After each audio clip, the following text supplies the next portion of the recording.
Just because the whole world says something doesn't mean they're right. Graham Hancock's wrong, Billy Carson's wrong, and scientists are wrong. And all I want you to do is do a little thinking. That brought the Younger Dryas to an end 11,600 years ago and raised sea levels massively. Plato said that the story came to him through his family line. His family line included the Greek lawmaker Solon, some 200 or 300 years before. Plato was writing in the 300, Solon's around 600 BC. And Solon made a famous and historically recorded visit to Egypt. There's no dispute about that. And that visit to Egypt was around 600 BC.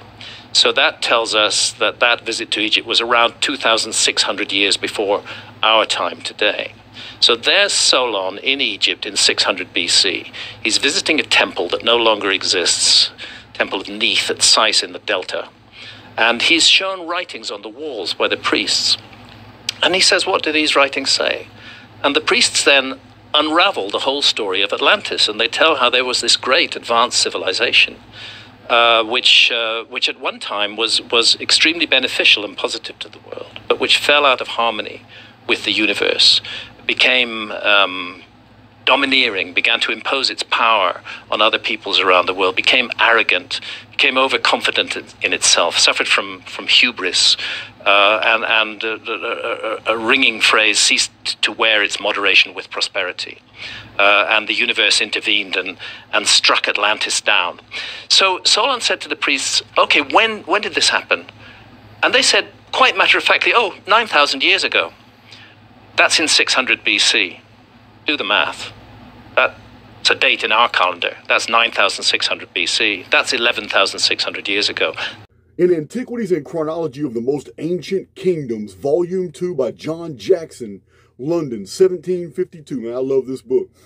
But we read on page 17, we read, having treated fully of the most ancient years and shown that the original year of all nations was lunisolar and consisted of 360 days, and how the solar and lunar periods were by degrees improved and perfected, and by intercalations made to correspond with each other, before I proceed to the Egyptian antiquities and chronology, it is necessary to show that in the most ancient times preceding the Noahic flood, and after it the Egyptians reckoned the reigns of their fabulous gods and demigods by years of single lunar periods only, or of 30 days. This reckoning was peculiar to the Egyptians. The number of the Egyptian antediluvian dynasties, as I shall prove hereafter. Yet he observes very truly that the Egyptians reckoned a month for a year in the first ages of the world, and in the reigns of their first fabulous kings, whom they called gods and demigods. This computation enables us to understand perfectly the oldest Egyptian chronology, and to reduce it to a very near and exact conformity with the sacred chronology of Scripture. This way of reckoning by lunar solar years of a month was used only in computing the times of the gods and demigods to the flood, and the times of the heroes and mere mortal kings who reigned after were computed by solar years, and they never used lunar years in reckoning the particular reigns of their heroes or their kings, who were esteemed as mere men. But it shows that Varro, this is Marcus Varro, Roman historian, knew that the Egyptians had anciently reckoned the lives of men by a lunar year of 30 days. But when they computed by this year, they represented the lives of the first deified men to consist of many thousands and sometimes myriads of years. Thus Manetho reckons the reign of Vulcan, the oldest Egyptian god, to be 9,000 years, which Africanus observes were basically resolved by historians into months, and they were undoubtedly to be understood. One should mention about that particular date, 11,600. Well, it's incredibly important. It's an incredibly important date because the Younger Dryas begins 12,800 years ago with a cataclysm, with a puzzling, mysterious rise in sea level at the same point. 1,000 years of freezing temperatures, mass extinctions of animal species all over the world, and then 11,600 years ago, global temperature shoots up. The last of the ice caps collapse into the sea. Sea level rises enormously. That is the date that work starts at Göbekli Tepe, and that, it's a point I've made many times, but it's really worth making because archaeologists roll their eyes every time you say the word Atlantis. But that is precisely the date that Plato, which is the earliest surviving reference to Atlantis, that's precisely the date he gives for the destruction of Atlantis. 11,600 years before our time. He puts it this way, that his ancestor Solon visited Egypt, and we know about that visit. It's historically recorded. That visit to Egypt was in 600 BC. Plato claimed the Egyptians told Solon that Atlantis and Greece dated back 9,000 years from his time, which was 8,000 years older than the Achaeans that founded Greece. A critic of the pretended antiquity of Egypt was a contemporary of Plato. His name was Eudoxus of Cnidos, who wrote, "The Egyptians reckon a month as a year." This is a key to almost every single Bronze Age chronological system. Sir Isaac Newton, in his own exhaustive work titled The Chronology of Ancient Kingdoms on page 103, wrote concerning the lies of the Egyptian priests. After Cambyses had carried away the records of Egypt, the priests were daily feigning new kings to make their gods and nation look more ancient. A month as a year.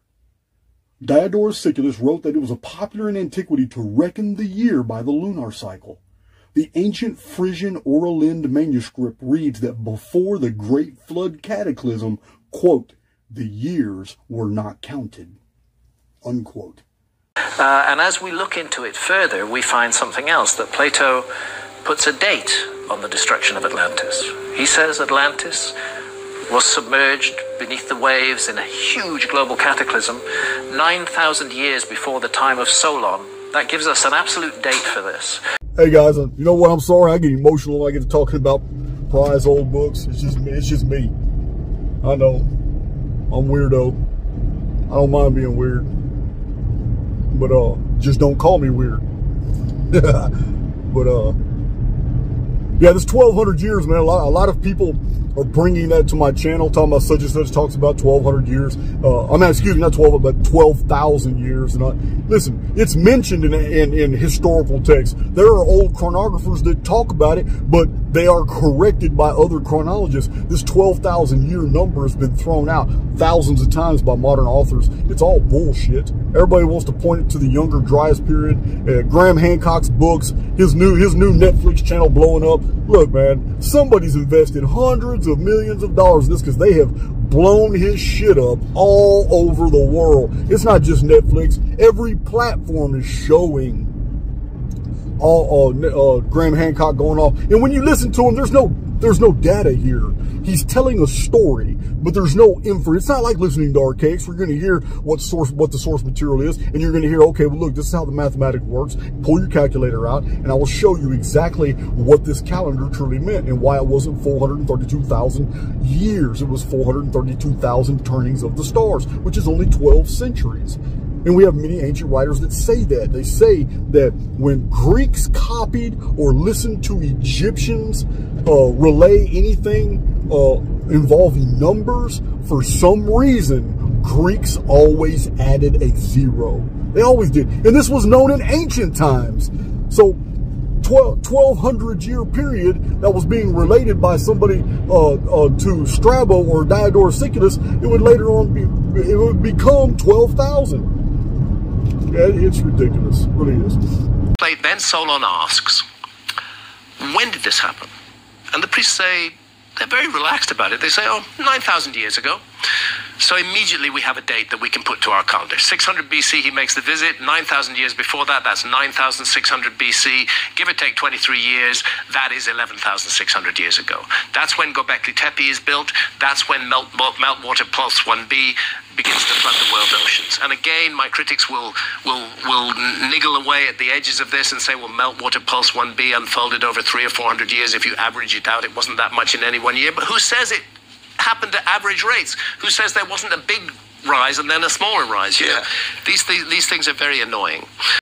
So here's the title, Long Livers, a curious history of such persons of both sexes who have lived several ages and grown young again. Yet another one of those 18th century works with an extravagantly long title. I've explained that to you guys in the past. It was a tradition. As with so many books from this period, it was written by Freemasons. This one, named Eugenius Philolethes, who authored a prior book titled Treatise on the Plague. The date of publication for this book is 1722, and it is displayed here at the bottom right. The dedication page here begins the lengthy greetings portion of the book. Some of it we'll go into. Copies of books like this were spread throughout the lodges. Now it says, to the Grand Master, Masters, Wardens, and Brethren of the most ancient and most honorable fraternity of Freemasons of Great Britain and Ireland, Brother Eugenius Philolethes sendeth greeting. So in chapter 5 begins with an admission that there were some who had written that the long years of the ancients was misunderstood. Pay close attention. He writes this, some maintain that this long course of years of the ancients was regulated by the lunary movement of 29 or 30 days. Sounds a lot like what I've been showing you guys from the other ancient records about the moon counts that were later turned into year counts, inflating the duration of kings and countries far beyond what is historical.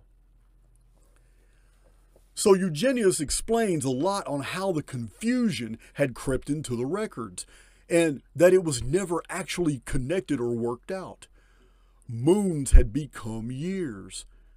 And now, written here, right here in 1721, we read, and I quote, from reading Lactantius and Plutarch in the life of Numa, the second king of Rome, might be insinuated that the year of the ancients was of no longer duration than one of our months. The Chaldeans and the Arcadians followed this use, as well as some other people, of whom Macrobius speaks in the 12th chapter of his first book of Saturnalia, unquote. Holy beep! Wow.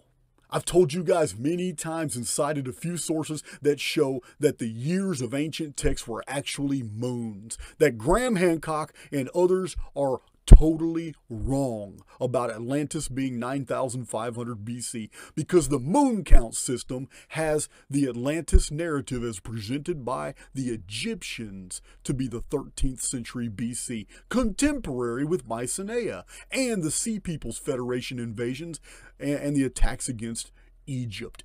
The story of Atlantis was real. The interpretation we've received down through the years is an anachronism. It's not true. We know Solon. We know who he was. Solon was a famous Greek lawmaker. He was an ancestor of Plato, as a matter of fact, about 200 years before Plato. And around 600 BC, Solon, the great Greek lawmaker, made a visit to Egypt.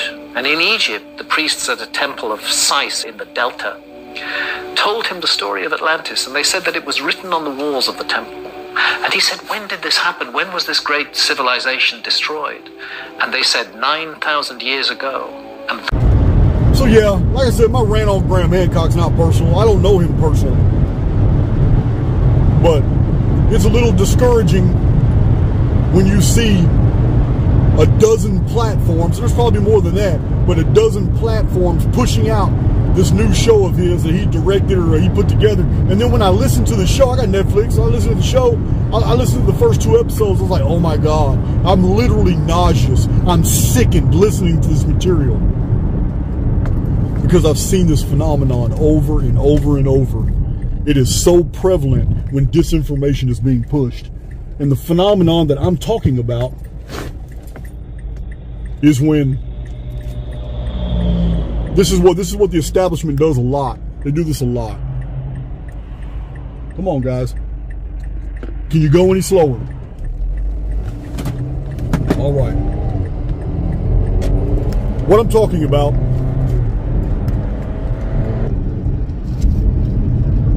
the establishment does this a lot. They will find somebody who has a very good reputation. They will find somebody who has established rapport and trust with the community that they pretty much lead. Graham Hancock is a leader of the alternative history movement. That's who he is. So the elite, they find this guy and then they back him. They back him tremendously. And the media, which is the tool of the elite, gets on board and helps push his material. But now he doesn't have to cite proof. He doesn't have to demonstrate any type of logic whatsoever to promote his idea. He's already spent years of his life cultivating that trust. He's got all these people believing that if it's from Graham Hancock, you take it to the bank. It's all true. So now that he's in this position, they culture that and they use it, they exploit it. So now I'm watching this Netflix series like, oh my God, I'm so nauseous. It's like, now you get to just say what you want to say. You don't have to back anything up. You don't have to show evidence or proof. You get to say what you want to, and with good music and great graphics and visuals, you are being convinced. You are convincing people who really have no idea that there is absolutely nothing logical about your theory. And there's no data that supports it. It's crazy. Crazy. Absolutely crazy. Plato repeatedly states that it is a true story. And as we look into it further, we find something else, that Plato puts a date on the destruction of Atlantis. He says Atlantis was submerged beneath the waves in a huge global cataclysm 9,000 years before the time of Solon. In the melting of the Ice Age, there was a civilization. This is Graham Hancock now. And there are some academics that are opposing him because they believe in the Younger Dryas being the end of the Ice Age period, but they don't want to entertain the fact that there was a human civilization that was advanced at that period. And I have already showed you guys the proof, not the evidence, but the proof that the Atlantis story was the 13th century BC. Right here. Right there. That's the Atlantis story, the 13th century BC. Not here. Way, look at that. Hold on, look at that. Look at that. I got to travel way over here to show you guys this. No. That's Graham Hancock's version. Graham Hancock's version shows Atlantis to be an anachronism so far in the distant past that there's nothing connecting it between the, I mean, look at the chart. Thousands of years, way before it could have ever happened. Thousands of years before there could have ever been. This is the entire historical period. The Greeks didn't come to way back here. So the Atlanteans could have never been at war with them way back here. It would have never happened.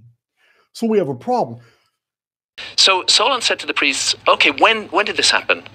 And they said, quite matter-of-factly, 9,000 years ago. Quite matter-of-factly, 9,000 years ago. 9,000 years ago. So many of you are already aware that Plato's information concerning Atlantis, the Atlantean civilization, is entirely secondhand. His information comes through the filter of Solon. Now, we know quite a bit about Solon. We know he went to Egypt. We know he visited the priests. We know he received the story from them, allegedly, as per Plato said. It doesn't matter if that's true or not. It's just the idea of an Atlantean civilization as presented by Plato is very romantic. It's almost suspicious because Plato also had put forth his ideal civilization in the Republic. But let's assume that Atlantis was real. We have an anachronism, a huge glaring chronological problem with the story of Atlantis. And that problem is a simple one. In the narrative provided to us about Atlantis, These events of the Atlantean War against the Greeks and the destruction of Atlantis was supposed to be 9,000 years before Solon had been given the story. So historians who have taken the matter, to hand and assumed it was true, have pretty much dated Atlantis' destruction to be 9,500 BC. Now, that's a problem. One, it's a problem that any academic would actually take that seriously for two reasons. One, 9,500 BC, there was no Egypt. Even Egyptologists will attest to that. There was no monuments, no structure, no infrastructure. There was nothing.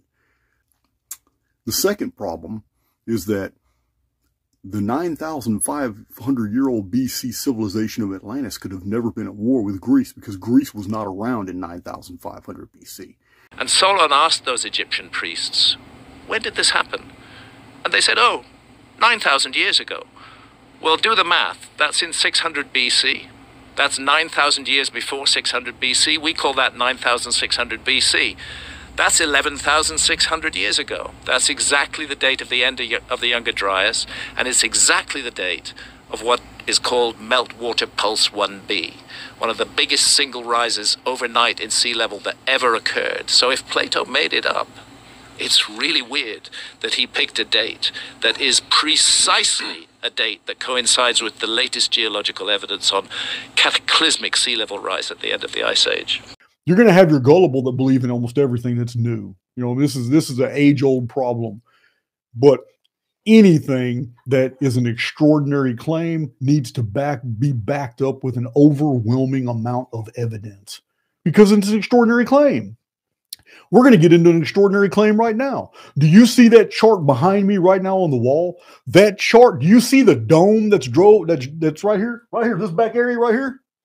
That entire area you're seeing? Yeah, I'm going to show you right now. Well, I'm going to explain it to you right now. That area, all this, that's the entire history of the world that you come familiar with. It's everything you know about Ubaid in Sumer, in Egypt, Rashamra. It's everything you know about Babylonia and Assyria. It's everything you know about Mitanni and Mari in Egypt. It's everything you know about Libya and Nubia in Ethiopia. That circle area is the entire history of recorded human history. And that circled area represents everything that we have come to know in the human family from all the written records that have ever been found, excavated, translated, and disseminated. That circle that you see, or half circle, represents 5,500 years of cataclysms and floods. There's 3 great floods in that period of time. I've documented all of them. Told you guys over and over. The Gihon flood, which is 3439 BC. The Great Flood, which was the collapse of the vapor canopy in 2239 BC. And then the Ogygian deluge, which was 1687 BC, and almost brought the vapor canopy back. That domed area you see is everything in ancient Greek and Roman and Etruscan history. It is everything from the Latins and Sabines and the Celts and the Gauls, the Burgundians, the Angles, the Jutes, and the Saxons. It is everything you know about all the cultures that built Stonehenge and Newgrange and Avebury Hill, the cultures that all Zimbabwe, everything we know. That's in all the encyclopedias and all the textbooks, all the ancient civilizations, all the excavations. Jericho in Israel destroyed 17 times. Did you know that, guys? Archaeologists have found 17 layers of occupation in the city of Jericho. It's easily verifiable. And yet, it's all 17 of those occupations were within that period of time right there. And Solon asked those Egyptian priests, when did this happen? And they said, 9,000 years ago. No one knows what happened 12,000 years ago. It is 12,000 years ago is over 6,500 years before the historical record began. When we were first able to document things with precision. We don't know anything that happened prior to the historical record. All we have is conjecture. That's all we got. But you got Graham Hancock telling everybody that the proof that the geologists are right, the proof that the scientists are right, the very people that we distrust from the beginning, that have been lying to us and always get caught in lies, the proof that the liars aren't lying this time, according to Graham Hancock, is that we have a historical account by Plato, who wrote the Republic, and in his Critias and whatever the other good dude's name, he specifically mentions that Solon visited Egypt and learned from the priests at Sais, who told him that 9,000 years in the past, there was a civilization called Atlantis, and they were at war with the Greeks. And Atlantis was destroyed by the gods in a great cataclysm. Now, we have a modern author who is using an ancient tradition that only has one single source from the ancient world. And that source is through secondhand information through Solon. Plato's not the source. Plato cites Solon. Solon is not the source. Solon says it was according to the Egyptian priests.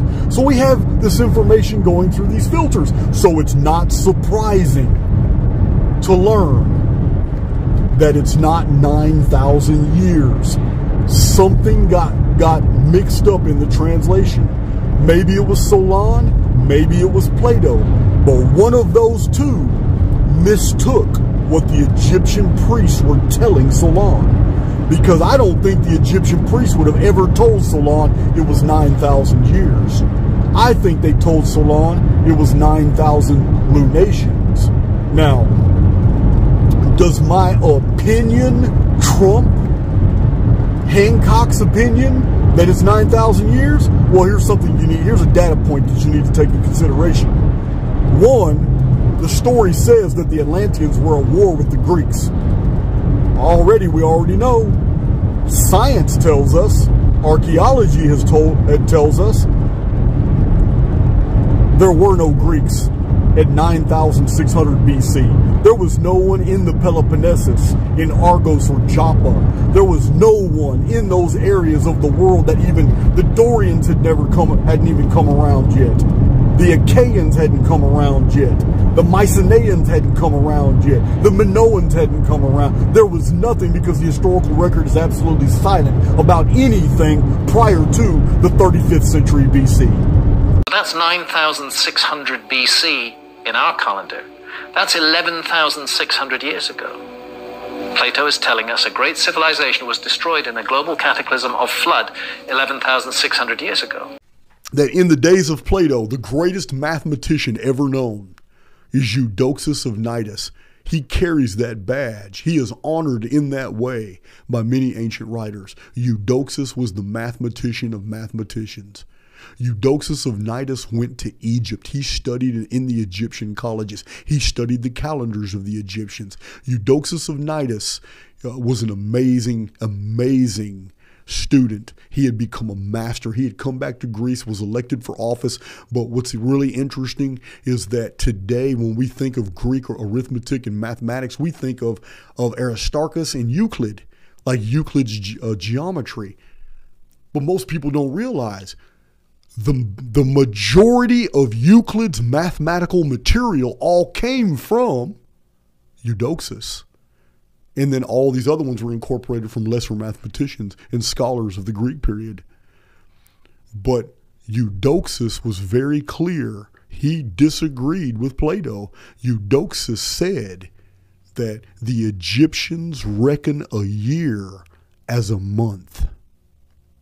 So I am not going to listen to Graham Hancock or any of these other writers And I'm not going to listen to any scholar today that tries to tell me anything about 9,000 years before. I'm not trying to listen to any modern historians or modern authors who are trying to superimpose a 365.25 day calendar that we use today over an ancient system which would have never been applicable. I am going to use the calendrical system that was used by the people who told the story.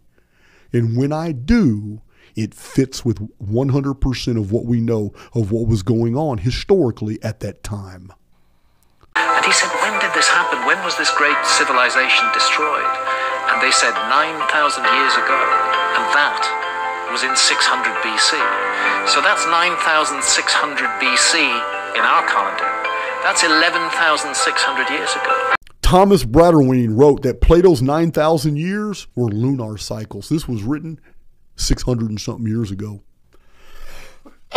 Pierre de Ailly, about 1370, arrived at the same conclusion. And in 1572, Pedro Sarmiento de Gamboa concluded it was 9,000 lunar years. And in 1577, Augustin Zarate, let me turn his page, also quoting Eudoxus, supported the lunar interpretation.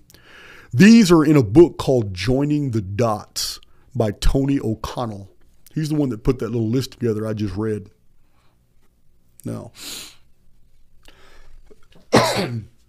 he also said that Olaf Rudbeck asserts that Plato's 9,000 lunar months places the Atlantean invasion at about 1350 BC. Oh my God. What's interesting is that this is confirmed by Robert Argaud, Robert Argaud's a historian who mentions that this is the time period, 1340, 1350 BC, but he adds a new element. He agrees with me. Or, put better, because I'm a latecomer into this research, I agree with him that this is a description of the invasion of the Sea Peoples. And Solon asked those Egyptian priests, when did this happen?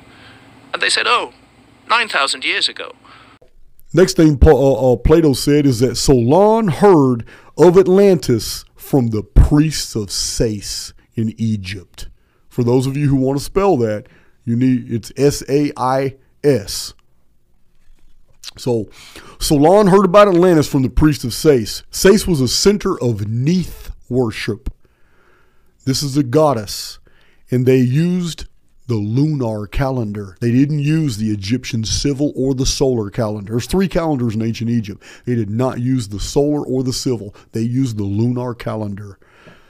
Nowhere in Egyptian text during this period do we find any dating of historical events using years. A lot of people don't know this, and they try to come into Archaix with this, they cite Berosus and they cite Manetho and they cite these other. You don't understand. Berosus and Manetho, they only wrote about Egyptian antiquities after Egypt was gone. It was no more. Yeah, Egypt, the age of the pharaohs were long gone. Centuries earlier, the Persians had already taken over, and then the Macedonians, morphed into the Ptolemies, and then the Romans took over and said, listen, no ancient Egyptian texts during the pharaonic periods cite anything in years. That's not how they measured time. They measured time from pharaoh to pharaoh, and all events are measured as in what year the pharaoh took the throne. Such and such event happened in the 23rd year in the 4th month of Pharaoh Sesostris I. This is how they dated things in ancient Egypt. So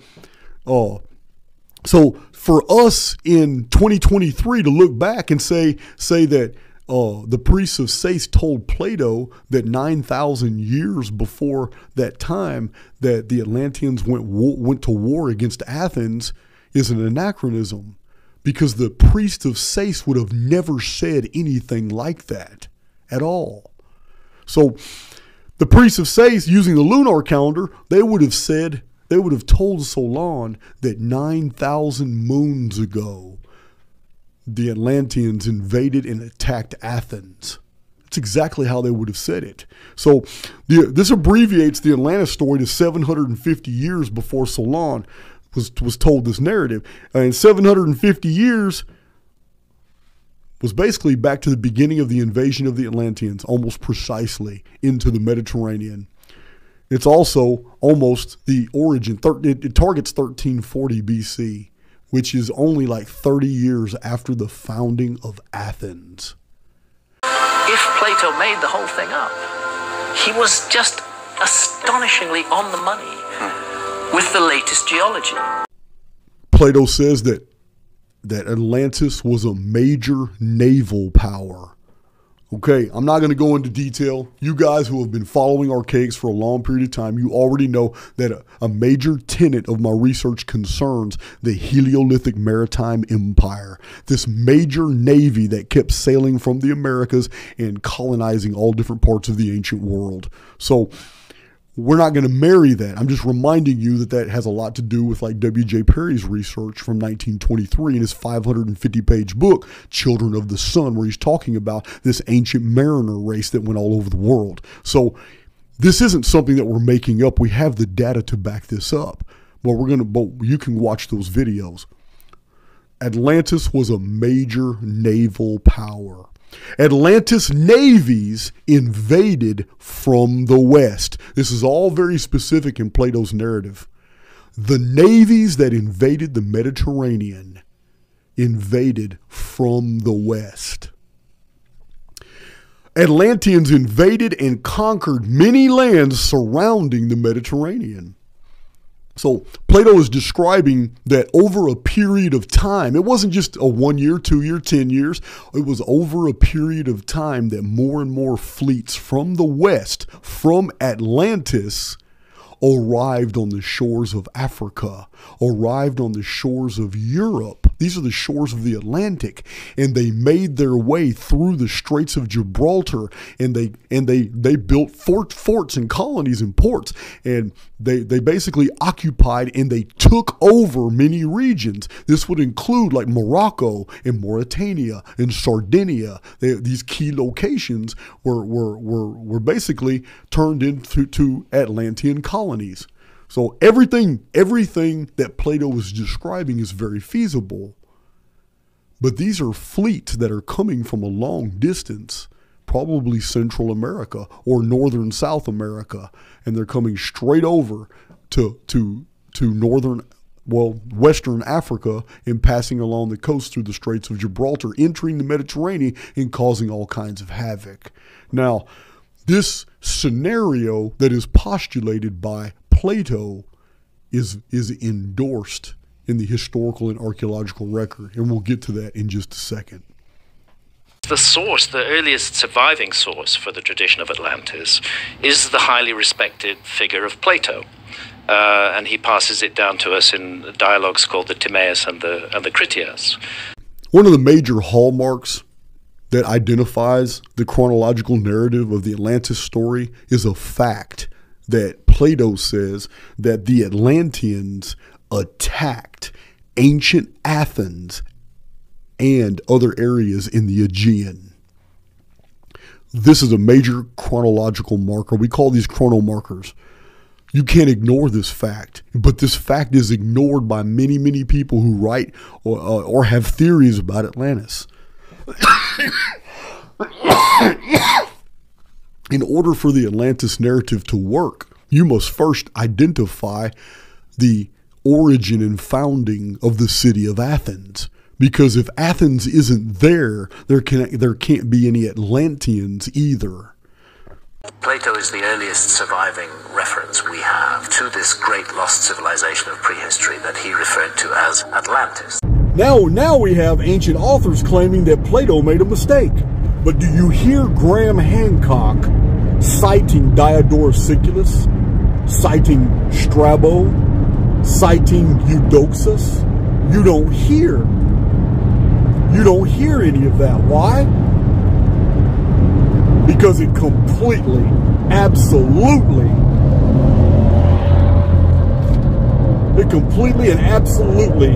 counters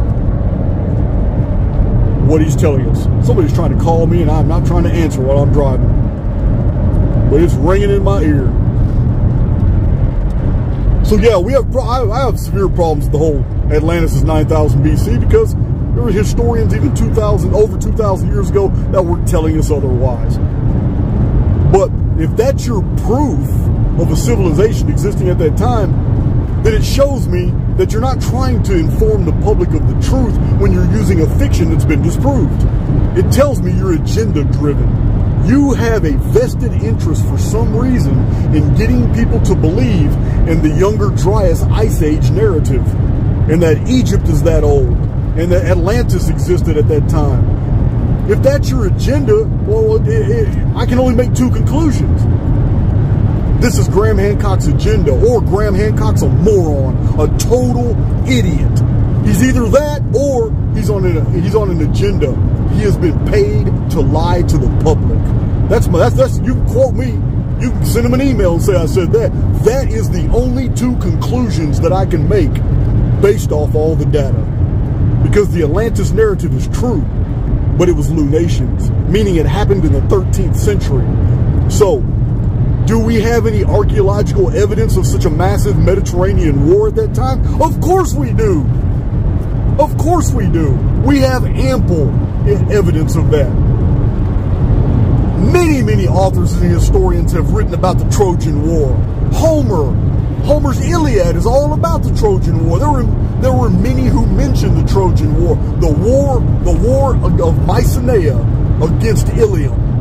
The Trojan War's famous. We have a lot of evidence of a great war happening at that time. Do we have evidence of a non-Greek, non-Trojan player being introduced into the Mediterranean that could have come from somewhere near the Atlantic? Of course we do. The historical record is rife with the amazing and sudden appearance of whole invading navies from the Atlantic called the Sea People's Confederation. Of course we have all the proof in the world. Graham Hancock's narrative totally falls apart when we look at the actual historical and archaeological evidence of what was going on in the 13th century BC. But the bottom line is 9,000 years before Solon is 9,600 BC. That's the Atlantis date. That's Göbekli Tepe's date. Plato said that Atlantis had immense canal works. Immense canal works. Okay, well, if that's true, the oldest canal works that have ever been found in archaeology date to about 3,500 BC. Some speculate using the long chronology of the ancient Sumerians to about 4,000 BC. But even if we give it 4,000 BC, the Hancock version of history at 9,500 BC for Atlantis is still 5,500 years too early. It's way too early. Then Solon asks, when did this happen? And the priests say, they're very relaxed about it. They say, 9,000 years ago. So here's another clue put out by Plato about the Atlantis narrative.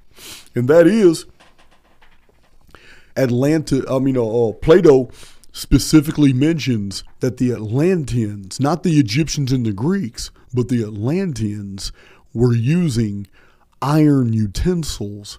And archaeology attests that no one was using any iron utensils until about 2500 BC. Again, 2500 BC is a long time after 9500 BC. And Solon asked those Egyptian priests, when did this happen? And they said, 9,000 years ago. Then Solon asks, when did this happen? And the priests say, they're very relaxed about it. They say, 9,000 years ago.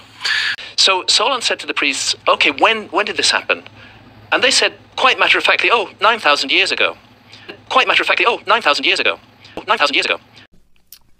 And any nitpickers out there that want to just go into little hyper details trying to ignore all these chrono markers, that's fine, but you also have to take in consideration we are dealing with the Atlantis story is secondhand information passed down through a filter of 200 years. There's a gap of 200 years between the time that Solon was told this narrative by the Egyptians and the time Plato wrote it down.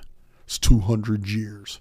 So that must be taken into consideration as well. Remember, guys, I tell you, all the calendars of the ancient world and all the major historical events and chronologies of the ancient world were all written absolutely in retrospect. There is no one who supports 9,500 BC as being the correct dating of the Atlantis narrative that can support that with facts that comport with what Plato said. All they can do is show all kinds of psycho and scientific uniformitarian babble showing that something bad happened in 9,500 BC. I don't care what happened in 9,500 BC. A comet, a flood, anything could have happened at that time. I don't care what it was, because it has nothing to do with the Atlantis narrative. The source, the earliest surviving source for the tradition of Atlantis, is the highly respected figure of Plato. And he passes it down to us in dialogues called the Timaeus and the Critias. This should get your attention. 270 years ago, a chronologist named John Jackson wrote Antiquities and Chronology of the Most Ancient Kingdoms from the Creation of the World for the space of 5,000 years, in 3 volumes. He specifically wrote this to the Duke of Rutland, who was a knight of the most noble order of the Garter. In the text we read, the seemingly immense numbers of years contained in the Egyptian and Chaldean antiquities and history have made chronologers without due consideration reject them as fabulous and romantic. Throughout his amazing book, he goes in great depth to show that the tens of thousands and hundreds of thousands of, quote, years, unquote, in the historic records is a miscalculation. They weren't years at all. In fact, he corrects this, and he does not mince words nor waste any time with the Duke, but gets straight to the point in the introduction to the book. This is what he wrote. But perceiving that these large numbers of years were uniformly carried on and made use of by the most judicious and learned ancient writers, without any intimation or suspicion made by them that they were fabulous, I judged that they were founded on real and true calculations, and only differed from those other nations in the manner of reckoning, and not in the chronology itself. And I found at last with great satisfaction that the most ancient computation of days for years amongst the Chaldeans, and of months for years amongst the Egyptians, warranted by the testimony of writers of the greatest credit, the most conversant in the histories and antiquities of these nations, reconciled all their accounts together, made them consistent with the course of nature and the history of the first ages of the world. And here we have it, from a learned man 270 years ago, relying on the ancient testimonies of older scholars and books and chronographers. Here we have it, that the Egyptians measured time not in years, but in months. That the Chaldeans, which is representative of the Babylonians and Sumerians and Akkadians, measured time not in years, but in days. Makes perfect sense of the Archaix chronology of the interpretation of the Mayan long count actually ending in 2046, and absolutely exposes the whole Atlantis as 9,500 BC narrative as total crap. If Plato made the whole thing up, he was just astonishingly on the money with the latest geology. You just learned in this video one single fact that should remove tens of thousands of books from the shelves all around the world. But it's not going to happen, because the establishment has a vested interest in having you believe in untenable theories. When we apply the single fact that was revealed by Diodorus Siculus and by Eudoxus of Cnidos, that these calendars, the common denominator between all of them is that they measured time in units of either days or lunations or months. These weren't years the Egyptians were talking about. Graham Hancock is a very learned man, and so is Andrew Collins.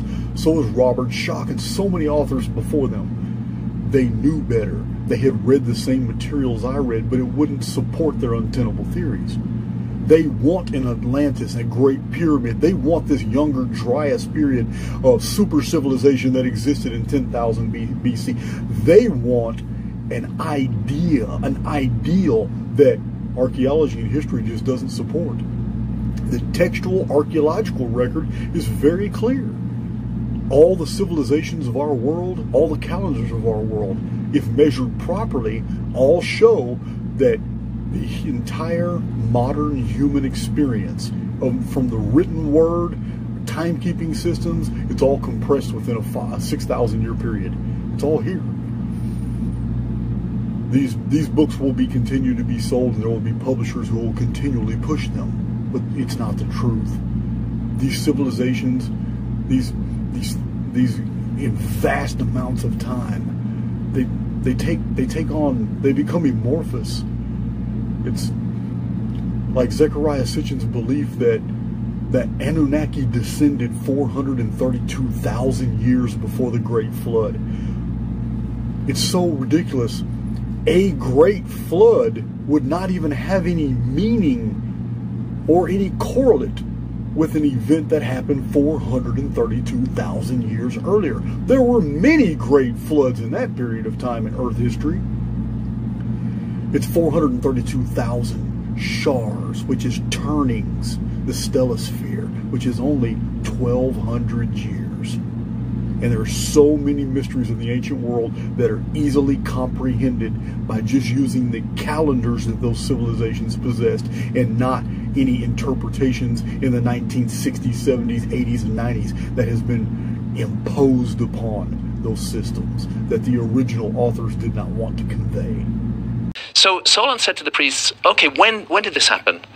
And they said, quite matter-of-factly, 9,000 years ago. Quite matter-of-factly, 9,000 years ago. 9,000 years ago.